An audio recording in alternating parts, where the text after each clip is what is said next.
Okay. Okay. We're now recording as well. So today's preschool, even though it's denoted as a preschool, but it's more in between the school, so to speak. But we decided to have it be in between the official school because we needed you to get mature enough a little bit into the nomenclature of like quantum field theory stuff and abelian gauge theories and understanding what gauge symmetry is before we move on to understanding and dissecting like SUN, the SUN gauge theory and its Lie algebra structure. So, so yeah, unfortunately it is like this, but it's for your own betterment. We thought it to be so. Anywho, before I even go into like SUN and its Lie algebra structure and how it motivates the kind of non-abelian gauge theories and what those SUN type theories and its distinct Lie algebra, what it leads to in terms of like Feynman diagram and interactions. Let's look at the topic of Lie groups.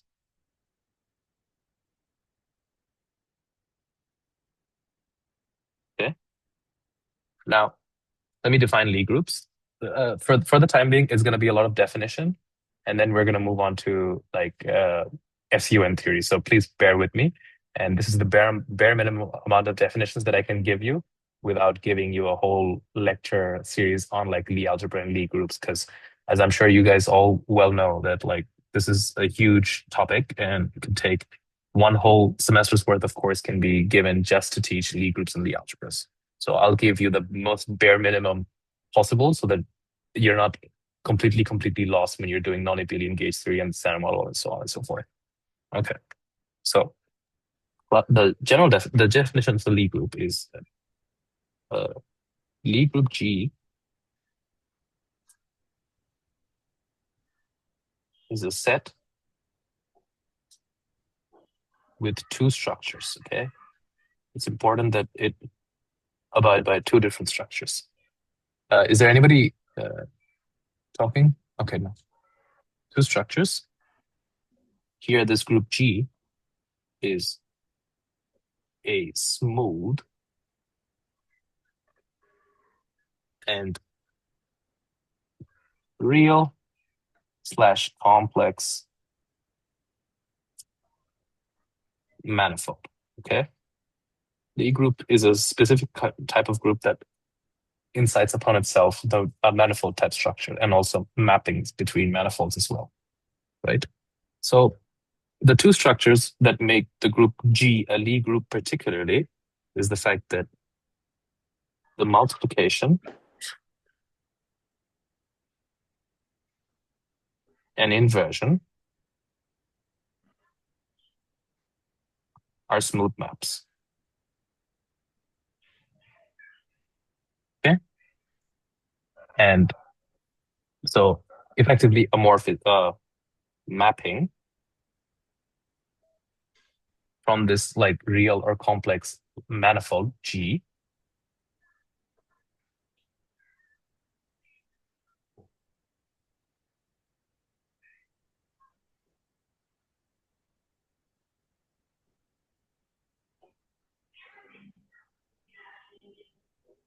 it denotes a smooth map. A smooth map preserving the group operation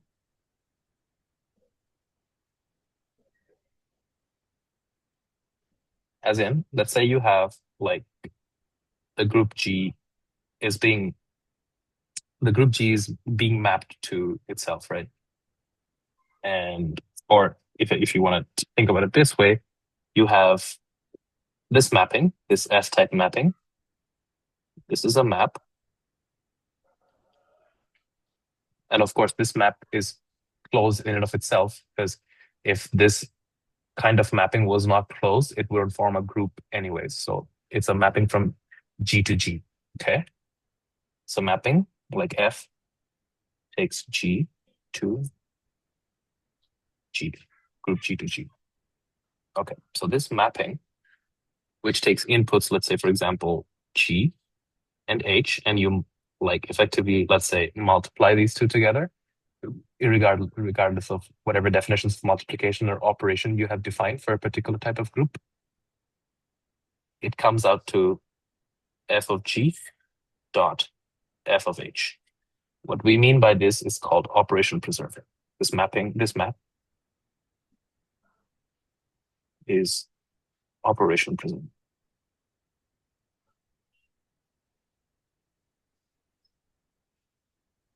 This map also has an inverse, okay?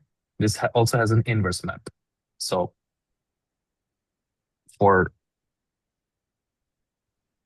if I was to formalize, okay, let me formalize first the first statement as in the mapping statement. It's that the multiplication map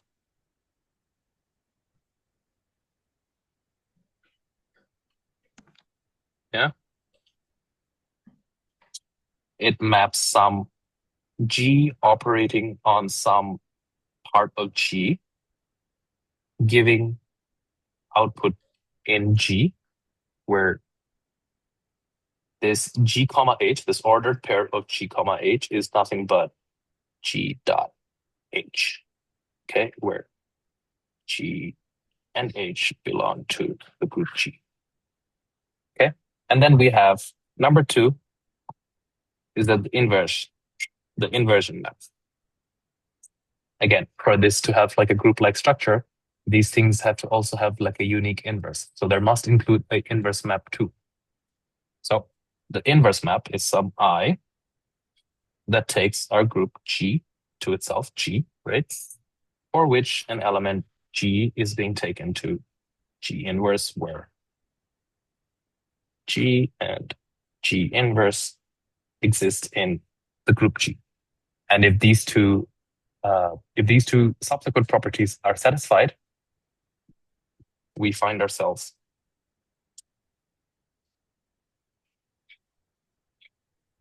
to be a Lie group. Now, how do I go from being a Lie group to a Lie algebra? In a very like short, succinct, and not so mathematically consistent, or being a little aloof and not so mathematically consistent, I'm gonna give a statement, and then hopefully from the next statements forward, I can give you a more mathematically consistent understanding, but I'll start with a more informal one first. It's the fact that the Lie algebras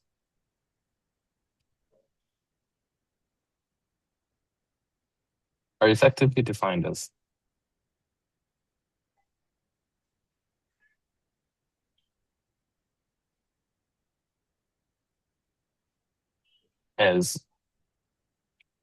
let's say, G, right? G is a Lie algebra. Defined as, comma, assuming G is a Lie algebra,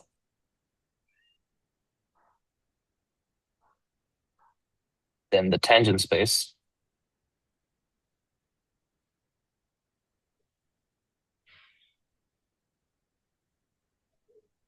as in this little g is this tangent operation TE of G is the tangent space at the identity element E of G equipped with a commutator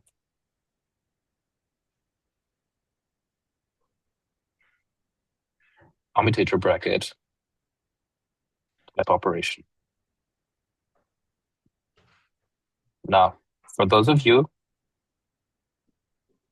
for you to recall what is a commutator type operation, is that, like, let's say you have these two elements inside these types of brackets. It's effectively like AB minus BC. This is the commutator type bracket operation. Okay. So it's effectively, what is it saying? You have this manifold M, right? You have this manifold M, or let's say, yeah, you have this manifold M which is also a Lie group G, right?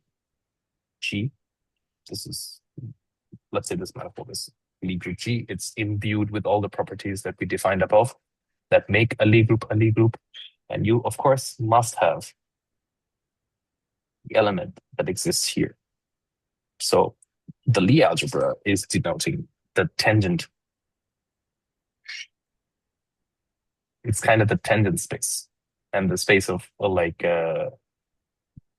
space of points with which denote the tangent space around this element of the Lie group G. Okay. So more formally, if I was to define it, Lie algebras define infinitesimally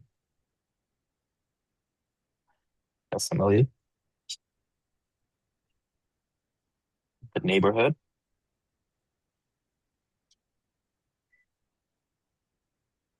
of the neutral element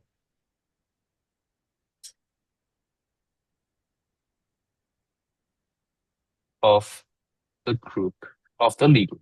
Yeah. Right? And so for that to happen, this Lie algebra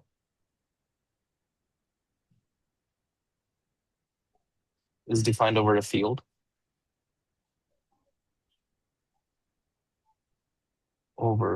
K.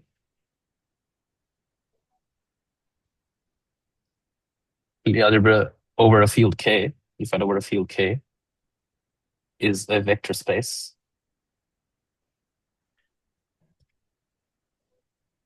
A over K equipped with the bilinear map. The bilinear map being the commutator. I'll show its form if you're unaware of what a bilinear map would look like here. You have two objects that go inside your commutator. Effectively, you have some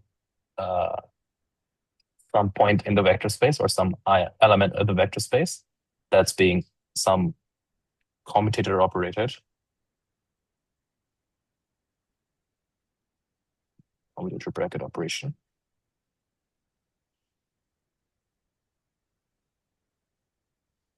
With another element of the vector space A, and will give you an element of another element of the vector space that we're dealing with anyways. So there's this kind of closure defined, as in two different objects, when you're put into the commutator, you get another object that also exists in the type of algebra. Can somebody give me an example that they know of, that they've seen before, of this type of like algebras occurring, or this type of closures coming when you do these kinds of algebras, these commutator type algebras? You can put it in the chat if you guys want.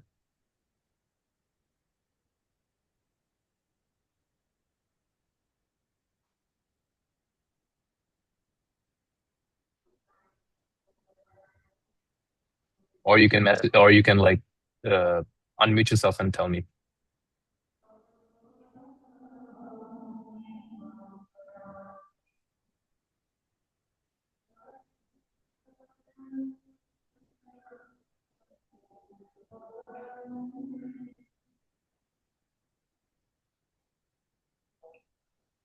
Do you remember rotation? The algebra of rotation, or SO2.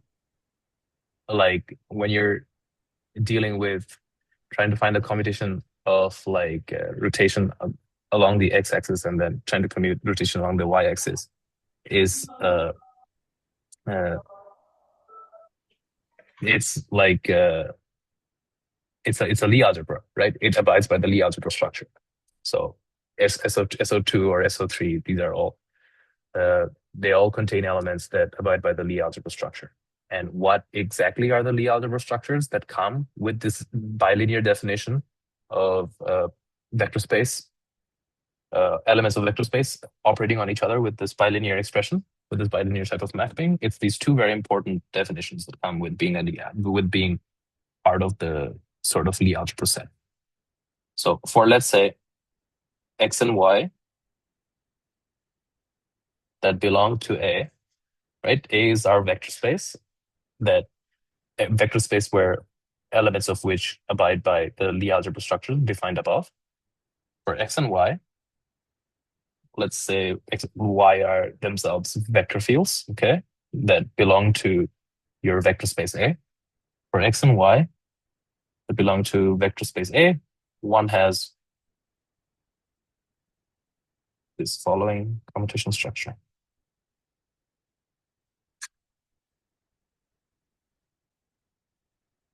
Okay. When you add these two together, you get effectively the opposite orientation. You require the opposite orientation to get a zero, right? That just simply means x comma y, when you shift around the order with which you proceed with your commutation, you pick up a minus sign, right? And it's easily proven for any kind of vector field.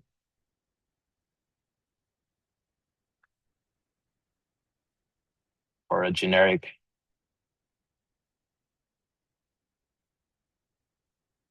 let's be more persnickety here, for a generic one-form vector field.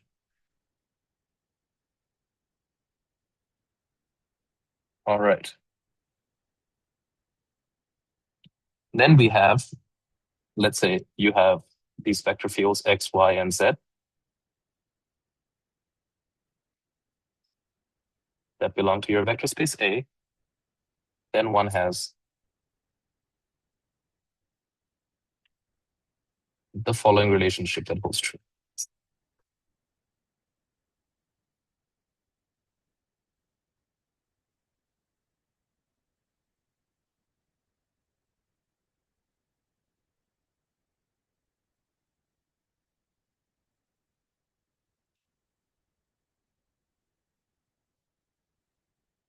Can somebody tell me what this identity is?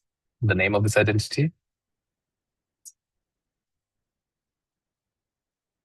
Bianchi identity. The Jacobi identity. Jacobian. Yeah. Not Jacobian, it's the Jacobi identity. Okay. All right. Similarly, Lie algebra could very well be also abelian types of Lie algebras. Like, let's say, for example, the group U1. This conforms to abelian. It's an abelian Lie algebra. So abelian Lie algebra is pretty simple. Abelian Lie algebra, just when you commutate two different vector fields, you're gonna get zero if it's x and y belong to an abelian Lie algebra set, right? Or x comma y that belongs to the vector space A. Of course, when it's non-abelian, that's where the fun kind of begins. And kind of like a spoiler, these type of computation structures come for like U1 gauge interactions.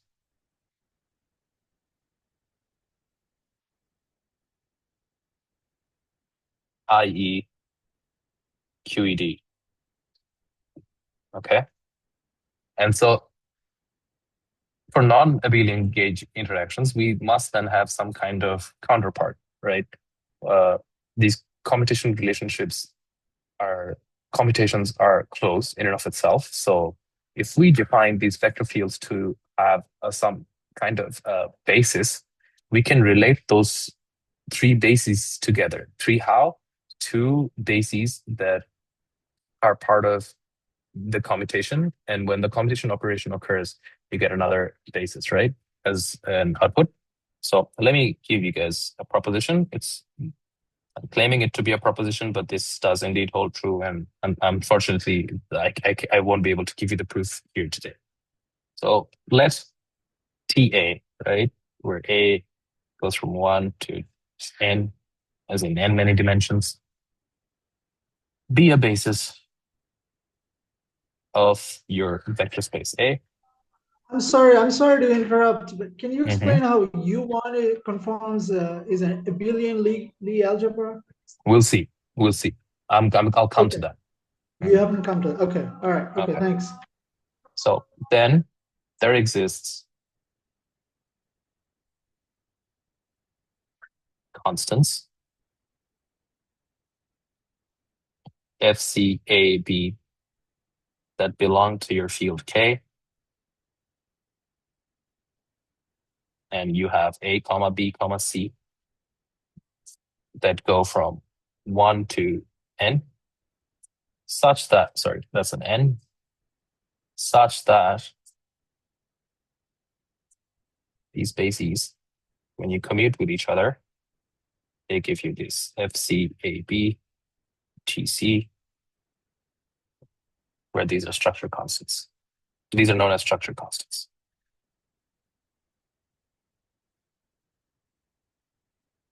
Okay. Now, given that we've now defined, we're now trying to give our Lie algebras in terms of like bases, we can also like change, not change, kind of. These are our two properties, right? For our Lie, uh, these are our two properties, right? For our Lie algebra, as in if you have a Lie algebra, they abide by these two properties.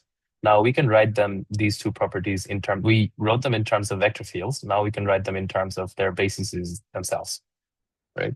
So if we do so, number one, which is the anti-symmetry property of the commutation relationship with respect to vector fields in the Lie algebra context, we will have number one look like FCAB plus FCBA is equals to 0. It's pretty simple to prove. I would highly suggest to prove these things at home. Prove this at home. Merely state your, like, just use this, extend this to bases, and you'll find out this to hold true for when you move to using bases, right? Okay.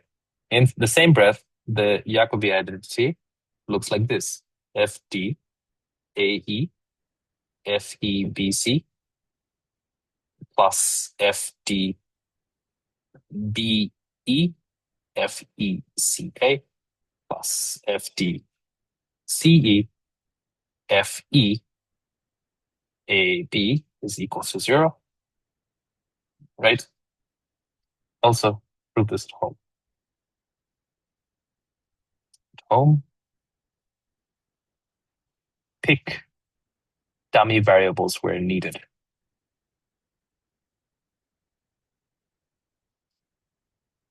or dummy indices, might I say.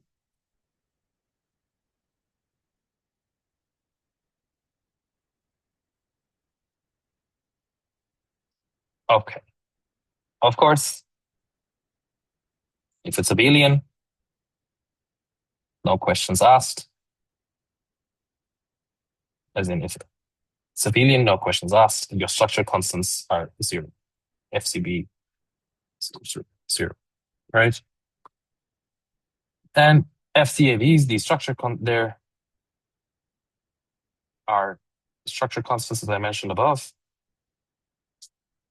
structure constants with respect to the bases. Excuse me.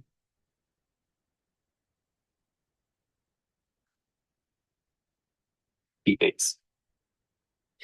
Okay. All this sorted, I would highly suggest that you prove for the bases the Jacobi identity and the anti-symmetry property of the commutators. Anywho, moving forward, let's start to the meat and potatoes, uh, especially like with U. Like, right, what is the U1 group? Could somebody tell me like what exactly the U1 group is? It's e to the power I theta. It's the complex number. Yes. It's just one So, complex number. when you're considering like an exponential of e to the power I theta or whatever, like or this parameter alpha, right? E to the power I alpha is like the representation of that, right? It's the exponential mapping of it, right? Mhm. So it's like alpha is your parameter, right? Do you think like in terms of like U1, like it's going to be non-abelian when it's just a number?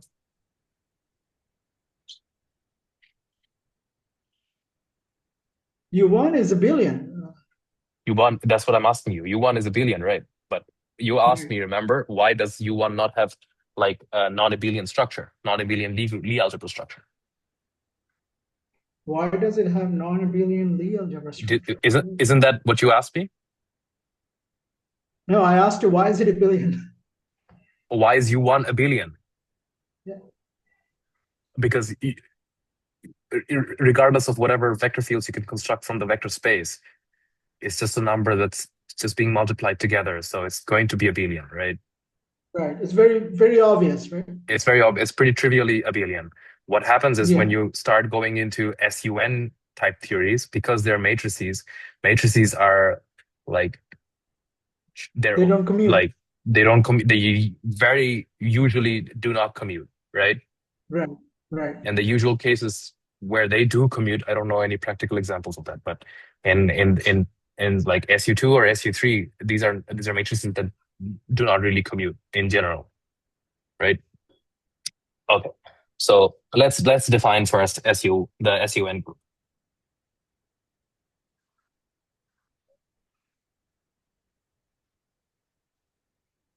The Now, SUN group, just one yes, thing. You could have U1 group, but the matrix could be n by n. The representation of the matrix. that's representation. Right. That's not the group element itself. No, not Exactly. Representations are different from group itself. right. Right. Group element Yeah. Is abelian. is a number. Is a number. Yeah. And Yes. and the Yes. representation of that element, group element, could Hmm. be an n by n matrix. It depends Could on be. Could your be. Could. It depends on your representation. system, whatever Exactly. system you're trying to describe. Yeah. Based on that system, you have the matrix. Yeah. Now But here we're you talking have about SU. we're talking about the group itself, not its representation, Okay, right? Mm. SUN. So SUN, right? SUN is like a Just one thing. complex. What's the TA there? You have the set TA. That's the bases. It's the set of bases. Remember, I defined the bases. It's A1 to N. A1 to N, yes. TA is like It's the basis vector. Like when you're gonna basic. define something, when you're yeah, exactly. Okay, It's the got it. basis that defines the it's yeah. Vectors. Basis vectors. It's like that. Yeah, it's just said Yeah. as basic. Yeah. So Thank SUN you. is like this. You're welcome. It's like this matrix which fall under the global linear group, right? But it's complex valued, okay? And it must have a dagger. A is equals to the identity. You I, said global linear. It's general linear, isn't it? sorry, general linear, not global linear. General linear group. And then you have a dagger of A is equals to the identity and the fact that the determinant of your matrix A will give you 1. That's what makes it special, right? Okay, special unitary group. Anywho, Yeah. now the structure of an SUN group, given the fact that we are requiring that A dagger A is equals to the identity, gives itself a very special property in terms of what are allowed on the diagonal terms and the off diagonal terms, right? That's what makes up an SUN group. So in a general SUN group, okay, let's say we're dealing with a SU2 group, right? In an SU2 group means we have a 2 by 2 matrix, let's say A, B, C, and D. It's a 2 by 2 matrix. That's where the 2 comes from. So it's a 2 by 2 matrix where A, comma, B, comma, C, comma, D are complex numbers. Okay. Now SU2, not SU2, let's say this is A. And we're hoping we want to make A such that A can belong to the SU2 group, okay?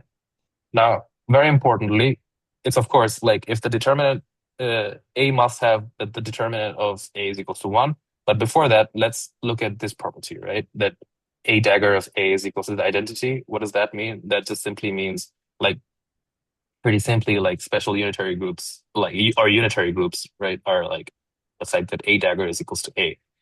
And A, what does dagger mean? A daggers mean you're taking the complex conjugate of A and then you're doing a transpose of it. So what happens for the general matrix A that we have here? A star transpose is A star, C star, B star, D star, right?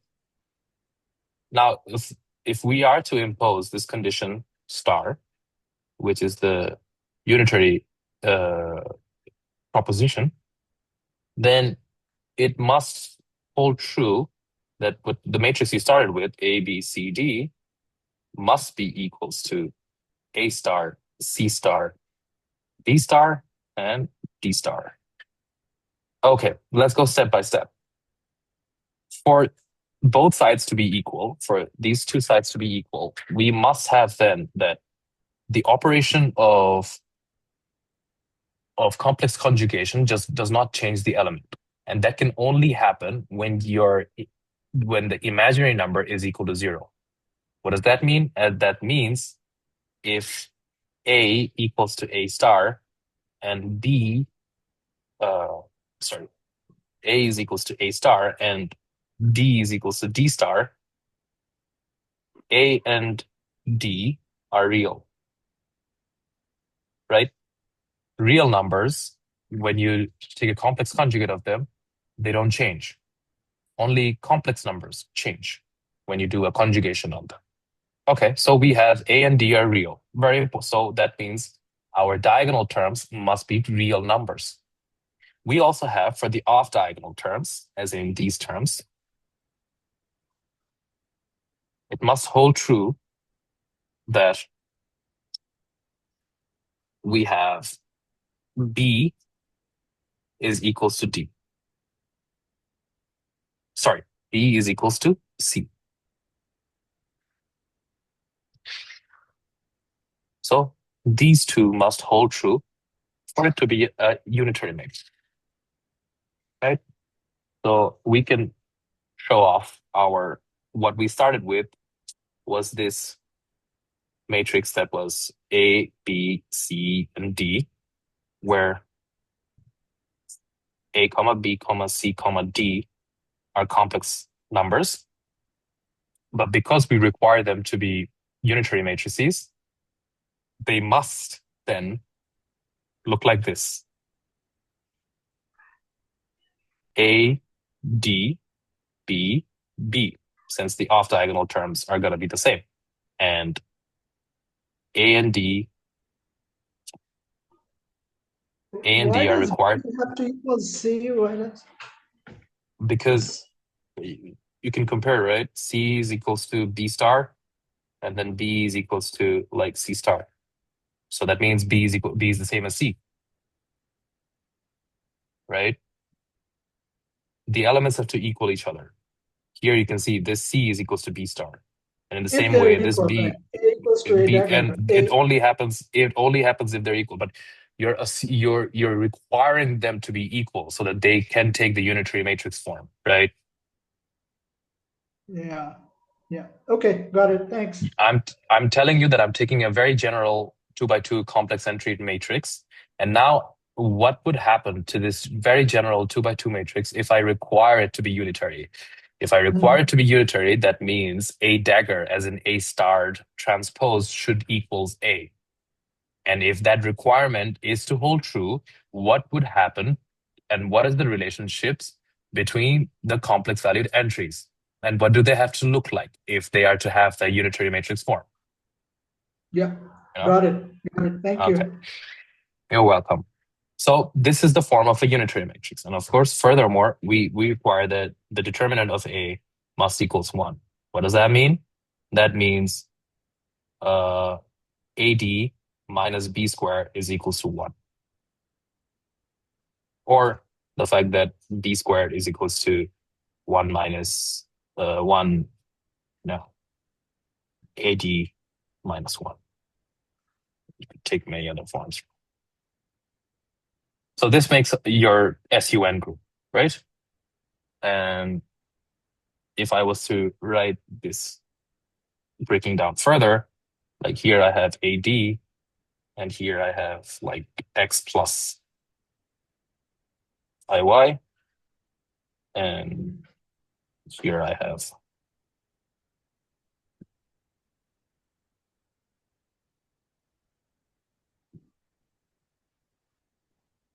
yeah, here I have X plus IY too. Just give me a moment. I might have made a silly mistake. I'm sorry. I think this has to be D star. I'm sorry. I think you were right. Yeah. Okay. Yeah. And so this is going to be X minus IY, where of course A comma D comma X comma and Y are real numbers, right? Okay. Now this is all the background information that I wanted to provide regarding like the SUN group.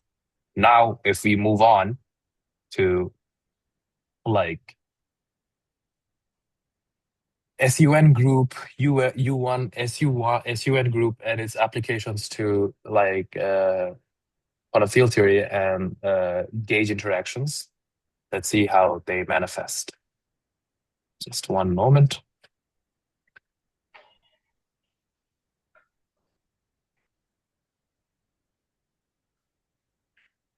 You guys have learned like for abelian theories, you guys have learned of the covariant derivative, right? Yes, yes. Yeah. So if you're gonna like make a QED Lagrangian, right? The QED Lagrangian requires fermions interacting with each other. There's something that happens in between that causes that type of interaction, and then the fermions then exiting out, right? The fermions come in, interact, and then go out, right? That's how Yeah. like we perceive scatterings of these types of particles. So for a QED theory, your L Dirac, the Lagrangian for fermions, look like this: minus psi bar gamma mu Your d board mu is invisible. psi.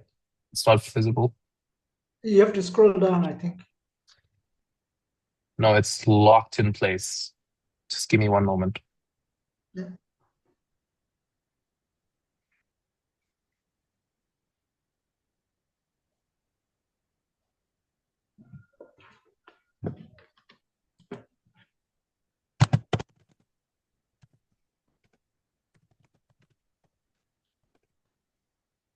Okay, you guys can see now. Yep, yep. So, Thank you. unfortunately, I made a mistake, as in I made all my notes in the notation of mostly plus notation, as in like I chose minus plus plus plus. So you're only going to find discrepancies in minuses and pluses. Other than that, the working is completely the same, right?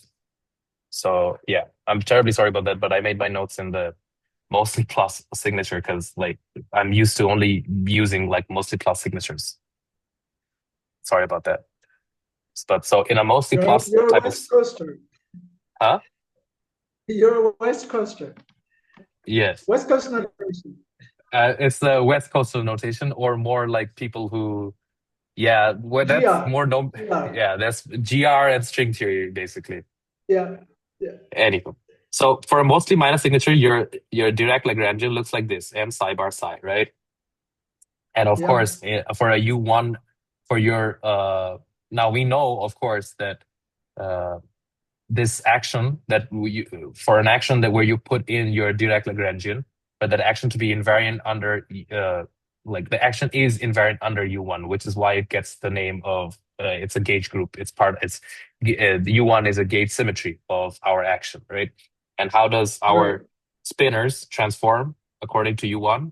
Like our spinors go as this, e to the power I alpha psi of x, and similarly your psi bar goes as psi bar prime x e to the I power think your minus board I is alpha. frozen again. Oh no, this is annoying.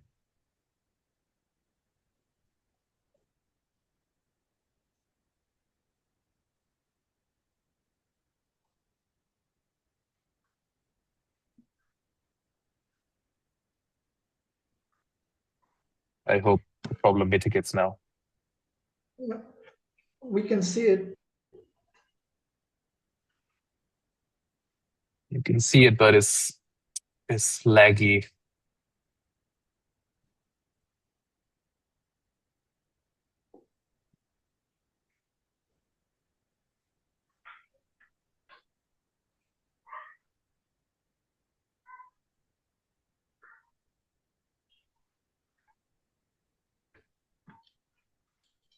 Okay.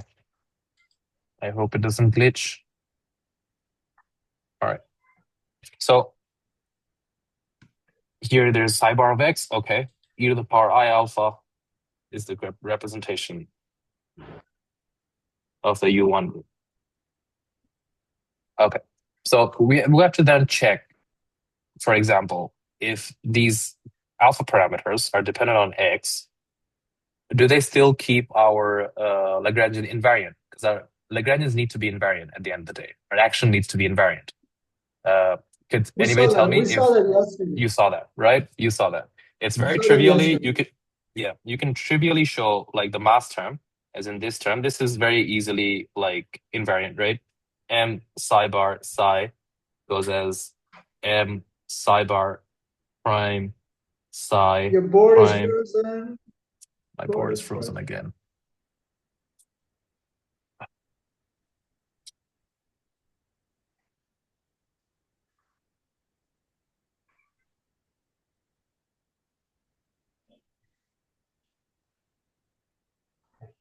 Let me try and turn off my camera and see.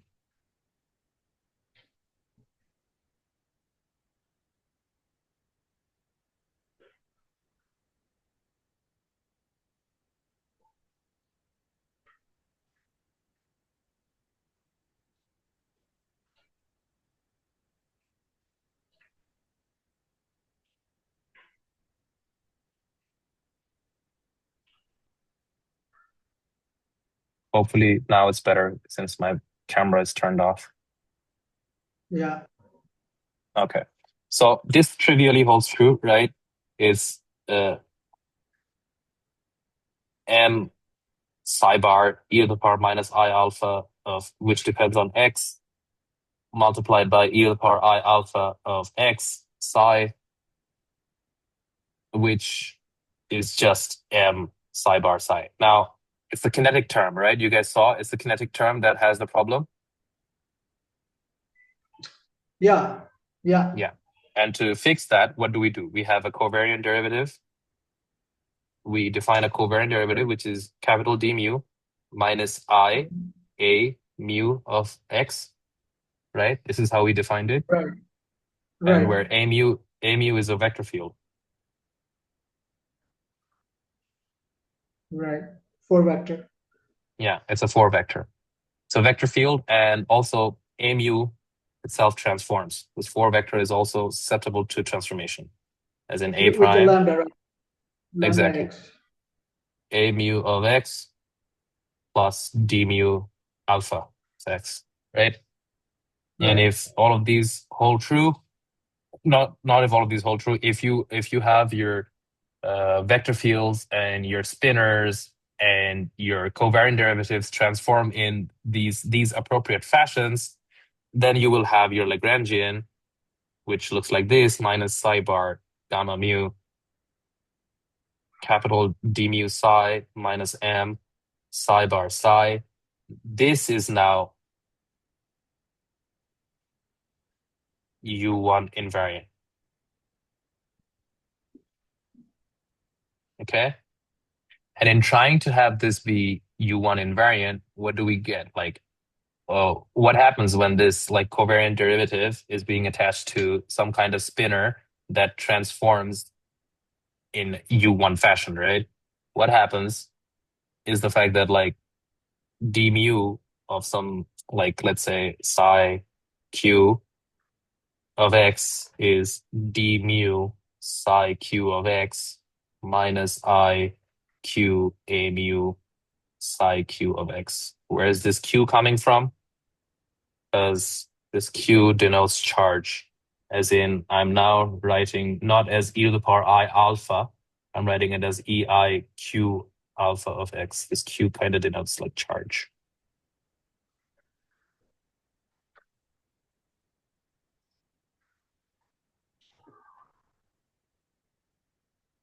It's charge. Okay. And something pretty fascinatingly you guys will all find is that, I don't know if you guys have seen this, the commutator d mu and d nu, right? This is the covariant derivatives. The commutator of the covariant derivatives, when you apply it on psi, it'll give you exactly minus I f mu nu psi, where f mu nu is equals to d mu a nu minus d nu a mu, which is like your electromagnetism, right? Yeah. This is Field strength. this gives rise to the Lagrangian for the Maxwell,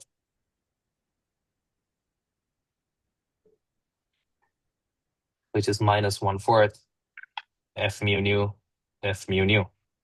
Okay, so as we can see, putting all these things together, and we see some semblance of closure with which relates to this d mu and d nus. When applied to size, you get your Maxwell field tensor f mu nu. Now we can sort of confidently have a gauge invariant QED Lagrangian, which looks like this. LQED is minus 1/4 f mu nu f mu nu minus psi bar gamma mu d mu psi minus m psi bar psi, right? So the f mu nu is just, what is it? It's just the propagator of the photon, right? We know this. It's Yes. just the propagator of the photon, which if you pictorially draw it, it looks like this. It's the photon. And then let's say you split it up, right? You split the above algebras up. Just a moment. Here it's still minus 1/4 f mu nu f mu nu. And if you split the covariant derivatives up, it's not too difficult to show that you're gonna get this form, minus psi bar gamma mu d mu plus m psi, plus this extra term, which is required for gauge invariance in a local theory, which is plus IE a mu psi bar gamma mu psi. Okay? So you see this extra term is where the fascination really is. Okay? No worries. Interactions. Exactly. Interactions. And like interactions. So the f mu nu term gives you the propagator for your photons. The psi bar gamma mu small d mu plus m psi gives you the propagator for the fermions. Let's say, for example, in this case, we chose an electron. And this additive, like interaction term, it's basically coupling together fermions with an a mu type particle, which in this case is going to be a photon, right? because we Yeah. chose it to be a photon. So it's effectively this type of an interaction which is occurring.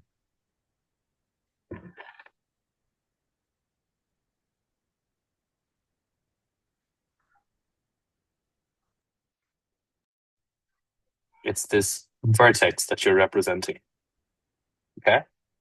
And all of these bundled up together gives you the very simple Feynman diagram for electron-electron scattering. Okay. Very simply, this denotes the elementary interaction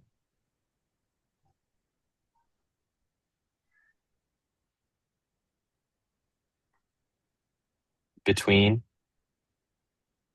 photons and electrons. Or if we were to be more general about it, U1 gauge particle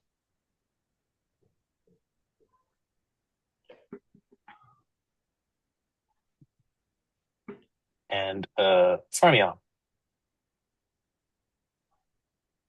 Okay. So these types of many different types of like scatterings can occur in this manner. I'm sure you guys have seen. For example, like electron scattering has like these two possibilities, E minus, E minus. This is the T channel.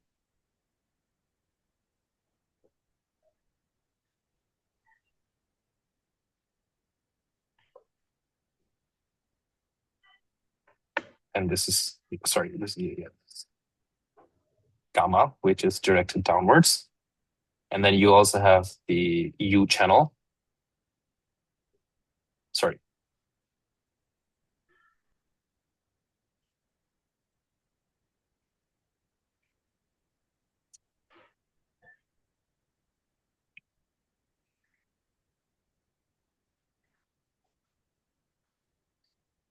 These are all the possible channels that can be constructed for electron scattering.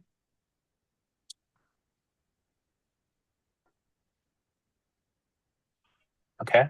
And you can furthermore you can have the this is just electron scattering. You can have like it's molar scattering effectively. This recreates Mohr's original calculations. Then you can have Pava scattering, which are the electron positron scattering. You can have very simply just electron scattering with photons and what happens, as in what happens to an electron when it bounces with a photon and then traverses a certain distance and then emits another photon and then bounces in a different direction. That could be Compton scattering. You can have like you can have wilder stuff. You can have photon scatterings that are possible. Like for example, this square diagram.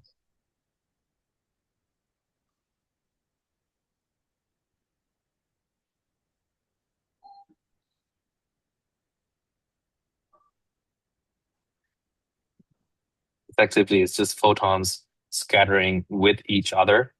Here you have gamma, gamma, gamma, gamma. They're scattering with each other and creating virtual particles that are electrons. Okay. So these are all possible. However, these are all possible in the context of QED, right?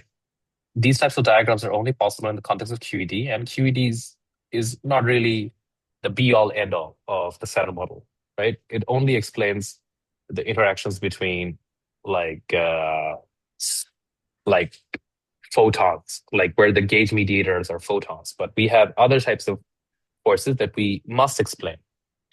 To do so, we have to then work with SU2 and SU3 type gauge groups, right?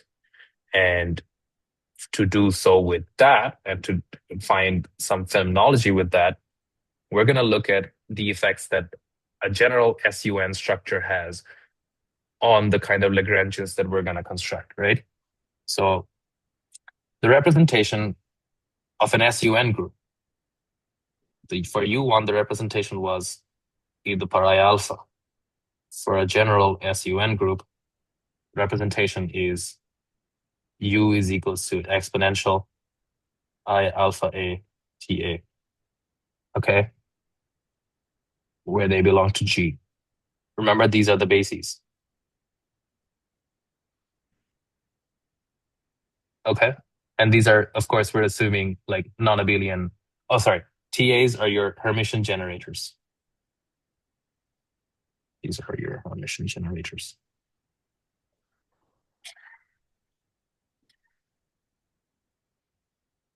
Okay. Same things as before. They abide by the Jacobi identity.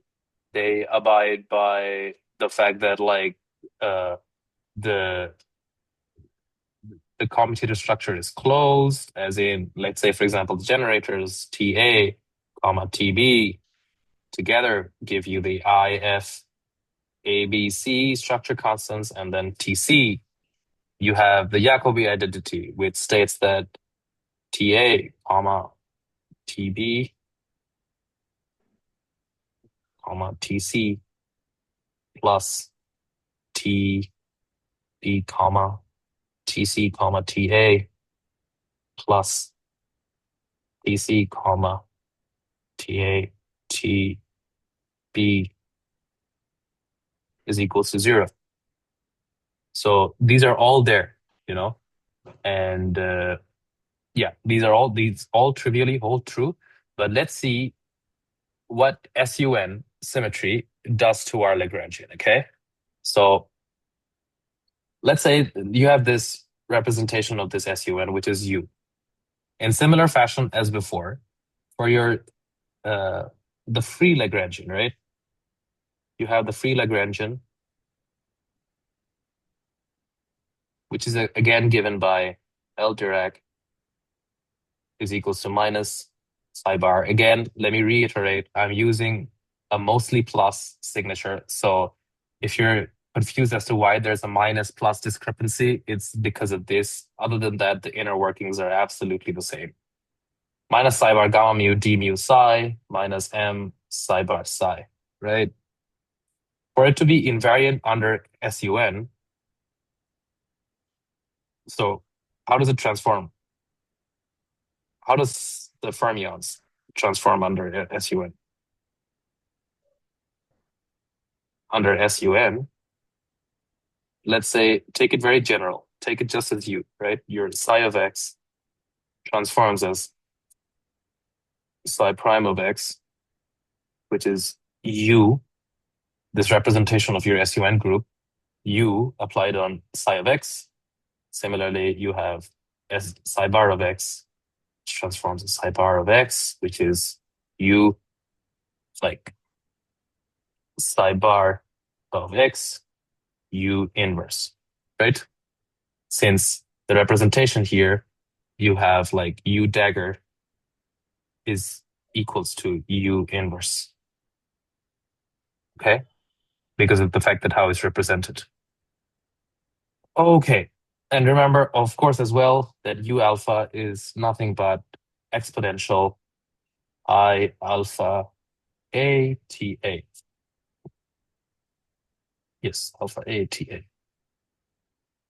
Okay, we need to then figure out what our covariant derivative for a general SUN group should SUN like transformation looks like, right?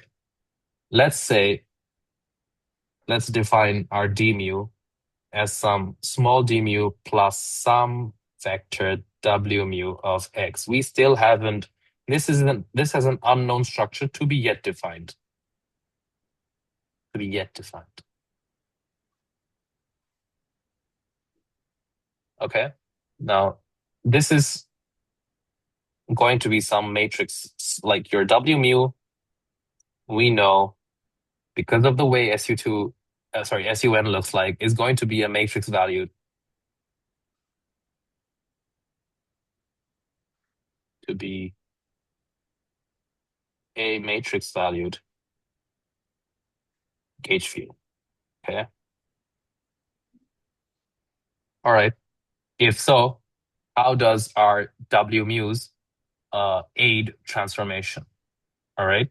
So let me expand these W muse. since it's matrix valued, we can expand these in terms of bases as minus a WA mu of X, and then you have your Hermitian generator TA.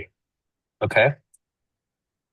So we require our psi of X, psi prime of X, to transform as U of X, psi of X.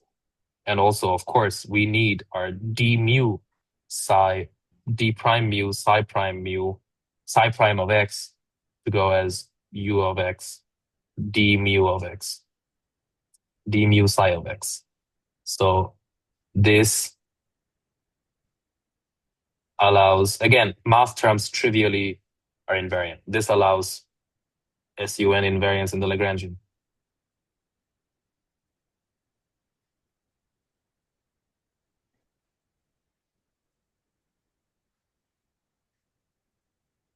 All right. Furthermore, we get like, okay, no worries.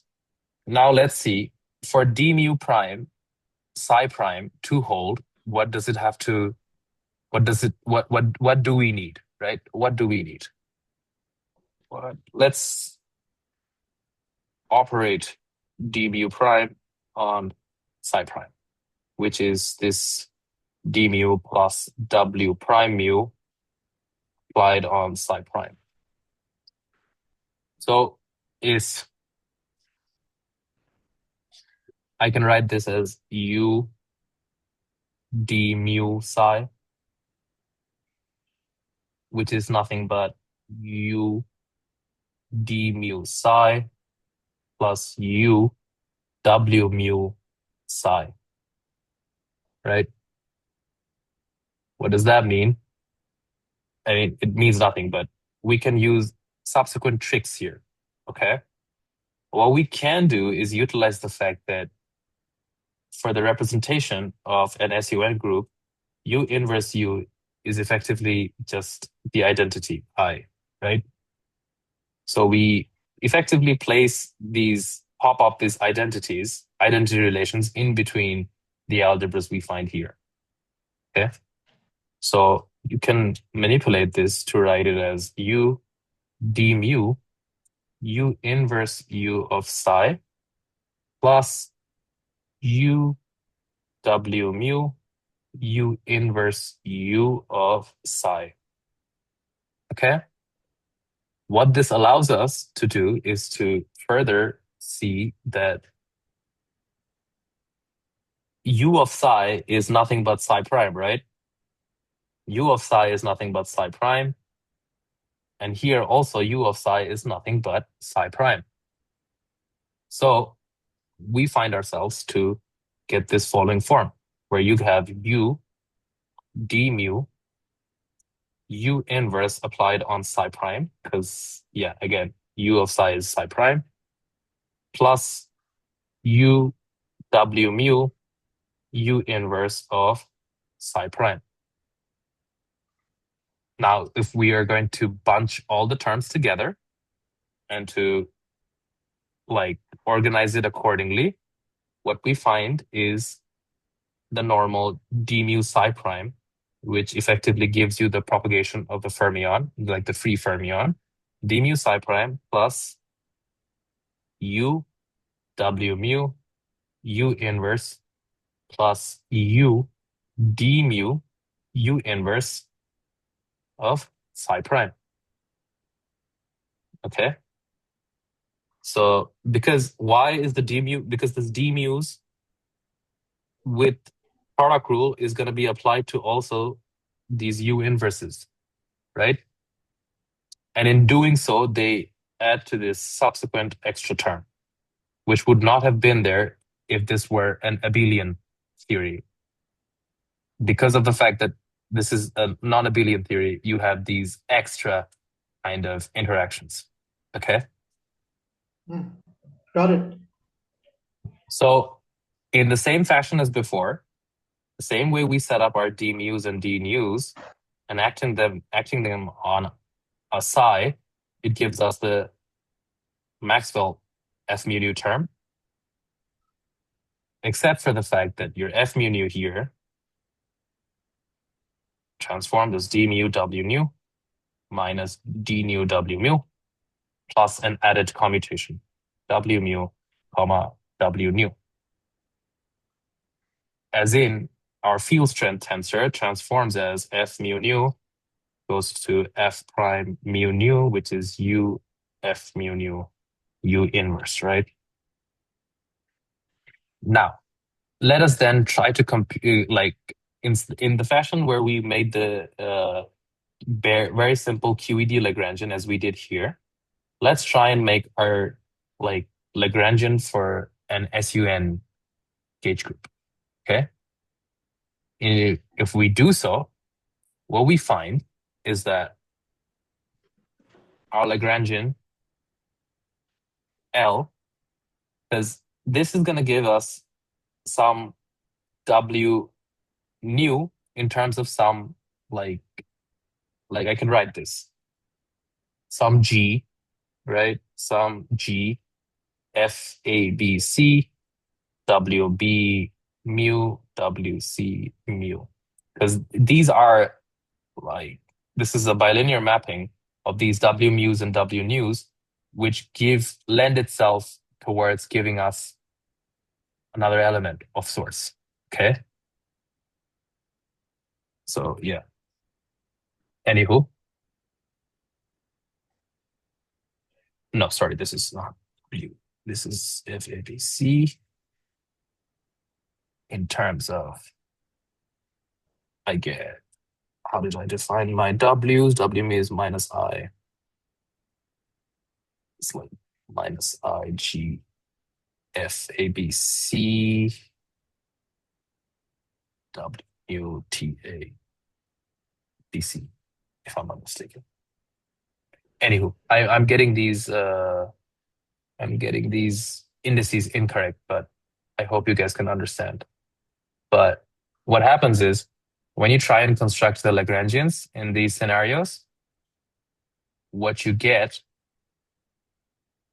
is the fact that the Lagrangians take this form, -1/4 Fa mu nu F mu nu A minus psi bar gamma mu d mu minus IG WA mu T of A plus M psi. Okay. This is your new kind of SUN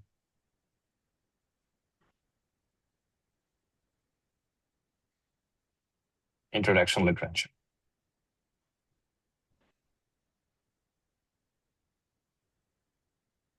You see, given that now we have extra terms on your Lagrangian, you're gonna have you're gonna have like different types of interactions, so to speak. Like for example, if you take like SU3, right? The SU3 Lagrangians can give rise to even interactions where you have let me write like an example of an SU3 Lagrangian, which is the Lagrangian for the QCD, right? When you have QCD, okay? QCD abides by SU3.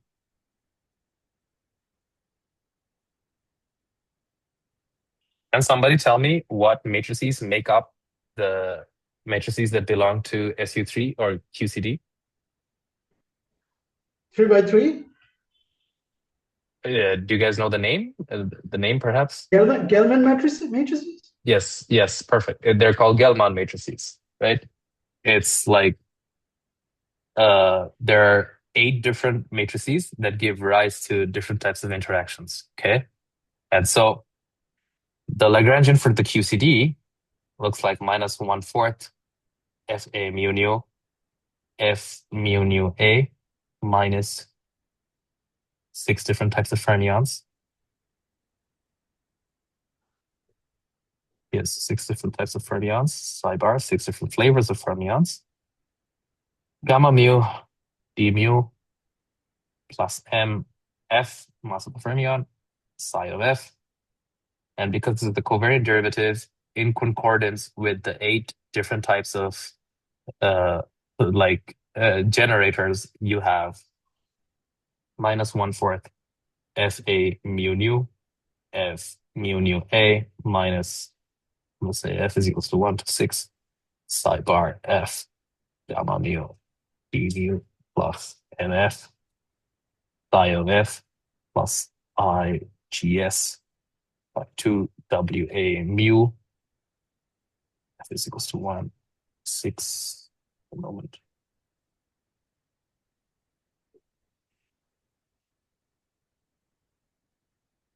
Psi bar F gamma mu lambda A psi F, where TA is equals to lambda A by 2, and there are 8 different lambdas, like lambda 1, lambda 2, lambda 3, 4, 5, 6, 7, and 8.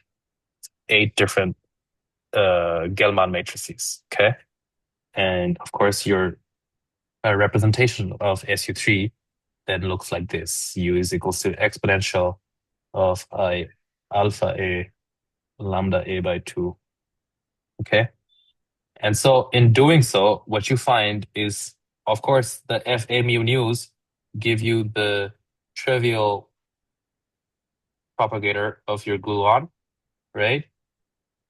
And then what happens is, because there are also F mu nus and F mu nus now transform not necessarily in an abelian fashion, you have furthermore gluon-gluon interactions that are possible, like this triple gluon interaction that is possible, where the coupling constant is GS. You can also have, because of the way F mu nus transform with regards to W mus and W nus with the commutation structure, you could also have these 4-point functions of gluons interacting with each other. And these are just gluon-gluon interactions. This is just gluons interacting with each other. Here the coupling constant is G squared, if I'm not mistaken. Here you have G, G, G, G. Okay? This is just the gauge mediators interacting with each other and the possible types of interactions that could occur with the gauge mediators. Then, of course, you have the propagator for the fermion, which is just this, just like sub psi of F, right? It's very simple. And the possible interaction between the fermion and the gluon. So it could be, it's this, where you have psi F, and here it's psi F. The interaction term is effectively this. The excess other types of gluon-gluon or gauge mediator interactions come from how F mu nus now transform differently in SU3 type of SU3 type of theory. And so, yeah, this is kind of what I wanted to cover in this class. I didn't want to go deeper, and you guys are gonna go deeper anyways in the next few lectures as to how these things. I just wanted to get you guys up to speed as to what's really happening when you're looking at SUN type gauge theories. So yeah.